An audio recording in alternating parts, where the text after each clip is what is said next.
నమస్తే. South film ఇండస్ట్రీలో అలనాటి మహానటి సావిత్రి తర్వాత ఆ స్థాయిలో పేరు తెచ్చుకున్న నటి సౌందర్య.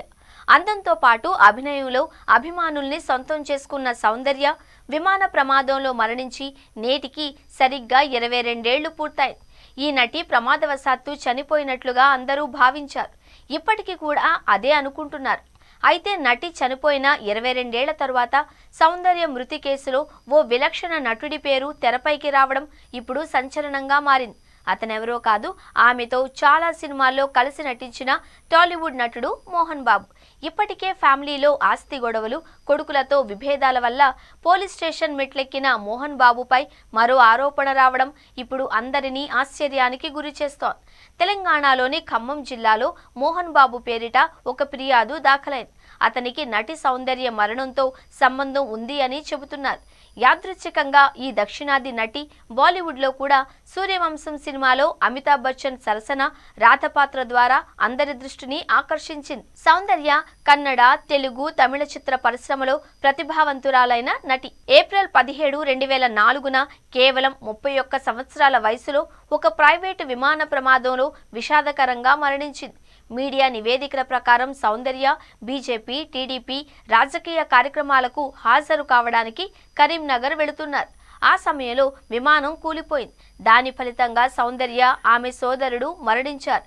అత్యంత విషాదకరమైన విషయం ఏంటి అంటే ఆ ఘటన జరిగిన సమయంలో సౌందర్య గర్భవతి. నటి కుటుంబం అంతా కూడా ఆమె మృతదేహాన్ని కనుగొనలేకపోయింది.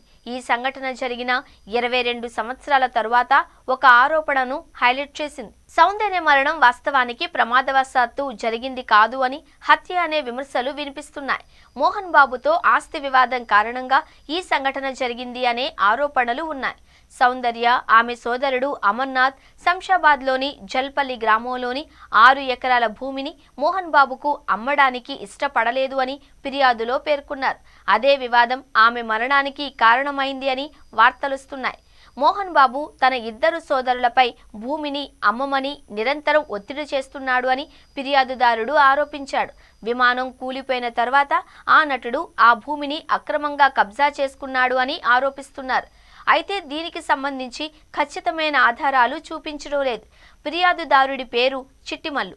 ఖమ్మం ఏసీపీ ఖమ్మం జిల్లా అధికారికి ఫిర్యాదు చేశారు. ఆ భూమిని స్వాధీనం చేసుకోవాలి అని ఆయన ప్రభుత్వాన్ని అభ్యర్థించారు.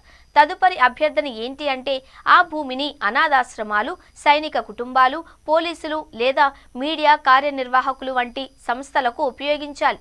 మంచు కుటుంబంలో కొనసాగుతున్న వివాదాన్ని కూడా ఫిర్యాదులో ప్రస్తావించారు. మంచు మనోజ్కు న్యాయం చేయాలి అని, జల్పల్లిలో 6 ఎకరాల గెస్ట్ హౌస్ ను జప్తు చేయాలి అని డిమాండ్ చేశారు. ఇది ఇక్కడితో ముగియలేదు. మోహన్ బాబు వల్ల తనకు ప్రాణహాని ఉంది అని ఫిర్యాదుదారుడు వ్యక్తం చేశాడు. అంతేకాకుండా తనకు పోలీసు భద్రత కల్పించాలి అని డిమాండ్ చేశారు.